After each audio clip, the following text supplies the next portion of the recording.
Hey guys, I know you're thinking, really, Jahneva, another car video? Yes, I need to get it together, but yes, another car video. And today I am here to talk to you about continuing to increase your income. So this is tip number 4. And today there's kind of a few tips. So we talked briefly in the last video about how we can use our skills to find part-time work, whether that's tutoring or, finding a service that you can provide to another person. I want to build off that by getting a little bit more specific about ways to turn your gifts into active income. So I gave you some time to brainstorm, and now we need to really think. What is it that you're good at? What is it that you like to do and that doesn't feel like work to you? And I want you to figure out how you can turn that into active income. So for me, I really like talking to people. I talked to you about that before. So I started a business where my job is primarily interacting with and talking to people. On the other hand, another thing I like to do is learn more and learn about finances. So paying off my debt became a passion of mine, and I found a way to be able to share it with all of you. So I want you to think, what is something that I really enjoy doing? Annie, who watches these, I know makes amazing scrubs out of oils and natural ingredients. If I were you, Annie, I would start an Etsy store where you could sell those. Every time you post about them, I get excited and I'm like, I wish I lived closer to her so I could actually come over and use them. So I would definitely pay for them. And people spend an absurd amount of money on Etsy. I actually can't shop there because it's too expensive. But people are looking for those things and are willing to pay. Let's say your hobby is something that isn't a product, doesn't result in a service or product. And you aren't sure how to turn it into money. I love to cook, for instance. You love to cook or bake or anything like that. Consider starting a blog. Bloggers can make thousands of dollars a month through their blogs just from having people read their posts. So if there's something you're already passionate about, think about how you can share it with the world and capitalize off of doing so. In addition, there's an up-and-coming field of products called information products.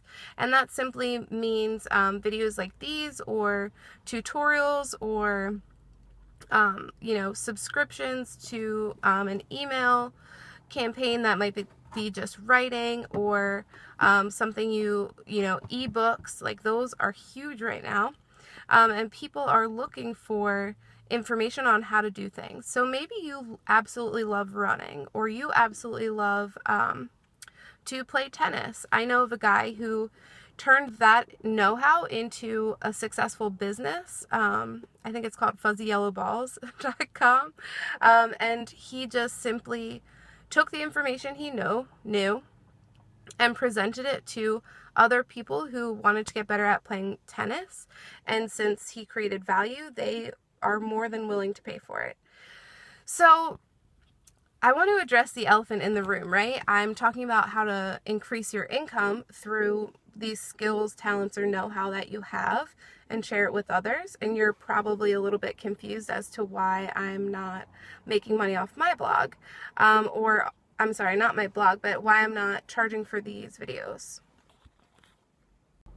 So I want to address why that is. I actually, I have a business already where I increase my income, and so I figured I would do these for free to reach the most amount of people.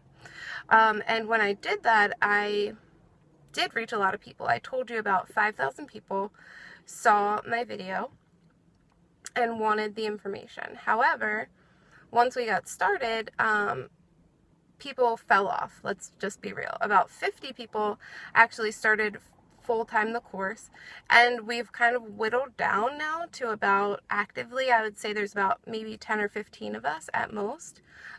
So we really lost a good number of people throughout the process. And when looking into this further, it brought me back to something I had learned before from Danny Johnson, actually. She always says if you don't put value on something, people will not value it. And, you know, since this is just something I'm doing that's kind of extra that I wasn't necessarily looking to make money off of, I shied away from it. However, I learned that that what she said is true, right?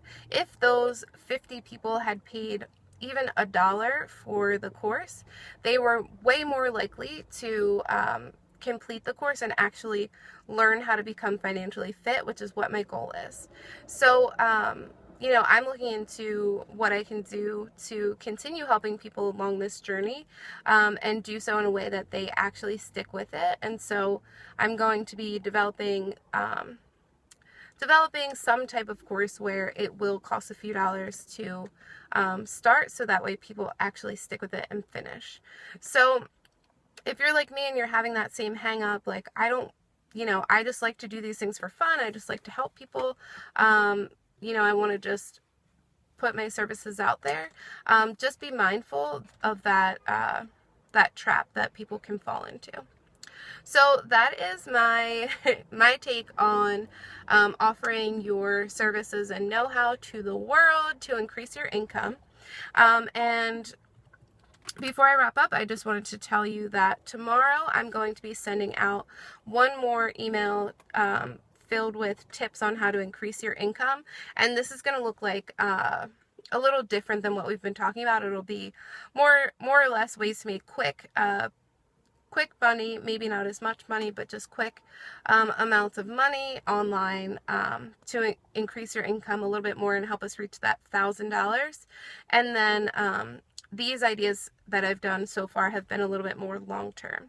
So I'd love to get any feedback or thoughts.